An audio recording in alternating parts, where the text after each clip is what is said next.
हमारी पूरी टीम की तरफ से सबसे पहले तो इज़हार अफसोस, ताज़ियत। लेकिन बताइएगा कि कब वो गए, कैसे राब्ता हुआ, कब आपके पास इत्तला आई कि इस कश्ती को हादसा पेश आया। और दो खबरें आ रही हैं, कुछ बच जाने वाले नौजवान ये दावा करें कि हादसा नहीं हुआ, वहाँ पे जो नौजवान थे उनको यरगुमाल बनाया गया, उनको तशद्दुद का निशाना बनाया गया। आपके पास क्या तफसीलात हैं?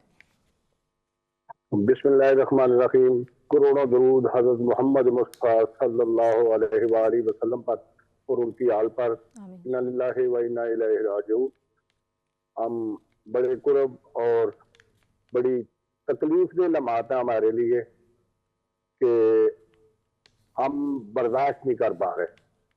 ये हमारा छोटा भाई था, मियां रेहान, और ये जौड़ा में ही गाड़ी इसने रखी थी, गाड़ी चलाता था कभी।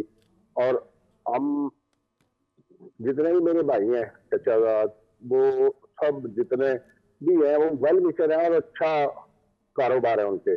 ये अपनी गाड़ी चलाता था और इसने जिद की कि मैंने जाना है। इसको कई बार मना किया कि नहीं जाना, तो इसने जिद की कि एक दफा मैंने जरूर जाना है। मैंने बोला रेहान नहीं जाओ, ऐसे नहीं। इसने हमारे से पूछे बगैर एजेंट से बात कर ली, तो हमें पैसे देने पड़ गए कि इसकी बात हो गई है। फिर इसके पैसे इसे दे दिए बात हुई कुछ। थी? एजेंट से यही बात हुई थी कि ऐसे समंदर के रास्ते यही जाएगा? यही बात नहीं नहीं, मैं आपको बताता चलूं। जो एजेंट से बात हुई थी वो यहाँ से बाई एयर मोरतानिया, और मोरतानिया से बाई एयर जो है स्पेन की बात हुई थी जी। अच्छा। यहाँ की नहीं हुई थी कि वहां से हमने ऐसे जाना है। वो हमें टाल टूल के बातों में लगा के उसने कहा कि ठीक है आप पैसे दें, आधे अब दें, आधे उस वक्त देने हैं जब ये वहां पहुंच जाएगा। तो तकरीबन 1 माह से नहीं, 3 माह से, तकरीबन 3 माह से ये लेके गया हुआ है। कभी आगे कभी पीछे, कभी इधर कभी उधर, कभी उधर कभी उधर। आप लोगों तो को इस बड़े बीच में परेशान थे। कितनी बार राब्ता हुआ खानदान से रेहान का?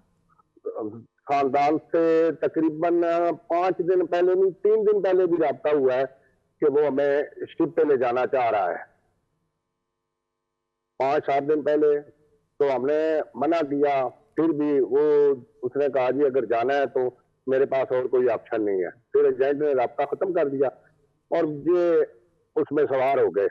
जो कहते हैं ना कि कश्ती हादसा हुआ, वो आज से 2 माह पहले जो एक कश्ती हादसा हुआ था वो हादसा था। ये हादसा नहीं हुआ जनाब, ये हमारे साथ ज्यादती हुई है, ये हमारा मर्डर हुआ है और कत्ल किया गया है। उसको सर में हथौड़े मारे हैं, या उसकी तबीयत नहीं ठीक थी। बाद में ये बताया है कि कुछ की तबीयत नहीं ठीक थी, तो जो कहता था दवाई के लिए, और ये खाना भी नहीं था आपका कश्ती जो में। गांव है, ये भी तो गुजरात में है? ये तहसील थारिया का बहुत बड़ा गांव है। आपके चचाजाद रेहान, अगर मैं दुरुस्त कह रही हूँ, आपके चचाजाद भाई थे, उन्होंने जब राब्ता किया, और अब जब आपसे जो जिंदा बच जाने वाले लोग हैं उनमें से भी किसी से बात हुई है क्या? उनको भी तशद्दुद का निशाना बनाया गया? तो तशद्दुद का निशाना बनाने की वजह क्या थी? वजह ये थी कि 2 एजेंट थे, ये आपस में उनका कोई लेन देन का तनाजा था। वो कहता था, जो अगले एजेंट थे जो उस लॉन्च में थे, वो कहते थे हमें पैसे पेमेंट करो। और जो इधर का एजेंट था वो कहता था कि नहीं, कि इनको जब आप मंजर मकसूद पे पहुंचाएंगे तो तब आपको पैसे मिलेंगे। इनके लेन देन के तनाजे में मारे तो हम लोग गए ना, तनाजा इनका था। वो जो बीमार होता था या जो कोई बात करता था, उसके सर में थौड़ा या कोई चीज भी मार के, या कोई बीमार होता था तो उसको जिंदा कोई, ये नहीं कि मार के तो फिर फेंक देते, जिंदा को ही फेंक देते थे।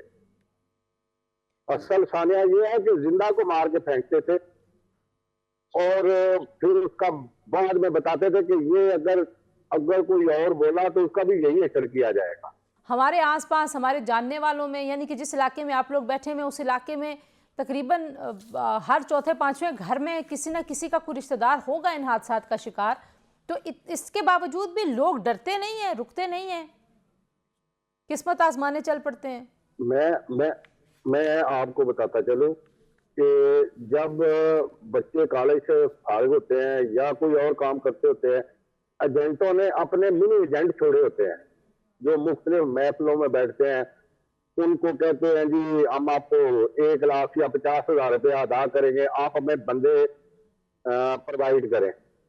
असल में ये उनके टाउट होते हैं जो बंदे प्रोवाइड करते हैं। वो आप लड़कों को बाजारों में बिठा के बड़े सुहाने ख्वाब दिखाते हैं, हम ये गए, हम ऐसे गए, हम ऐसे गए, हमारी इतनी इतनी इतनी सैलरी थी, हमने यहाँ ये काम किया, वो काम किया। ये बातें सारी सबको समझ होती है, हमें नहीं समझ होती, हमें पता होता है कि ये गलत हो रहा है, लेकिन हम अपने जो बेटे भाई उनसे मजबूर होते हैं। अगर हम उन्हें कहें कि हम आपको नहीं भेजना चाहते तो कहते हैं हमें इधर पाकिस्तान में जलील करना है, हम किसी अच्छी जॉब पे लग जाएंगे, अच्छा काम करेंगे, इसमें आपका ही फायदा है। वो क्योंकि बाहर से उनको मोटिवेट किया जाता है। पहले जो उनके एजेंट होते हैं वो मोटिवेट करते हैं। मैं आपको बताता चलूं, ये जो एजेंट है इसकी अपनी उम्र कितनी है, टोटल 25 साल उम्र है इसकी। आज जो एजेंट है इसकी 25 साल उम्र है। आपने आपने आपने भी इसके खिलाफ करवाई है एफआईआर? बहुत सारे एजेंट्स के खिलाफ बहुत सारी फैमिलीज ने एफआईआर करवा दी हैं, आप लोगों ने भी कोई एफआईए में दी दरखास्त? जी, एफआईए में दरखास्त होगी है इसके खिलाफ, और ये अभी इधर नहीं है, ये मुल्तानिया में बैठा हुआ है, इसने अपना नंबर भी बंद कर दिया है और ये आगे किसी और एजेंट के पास है।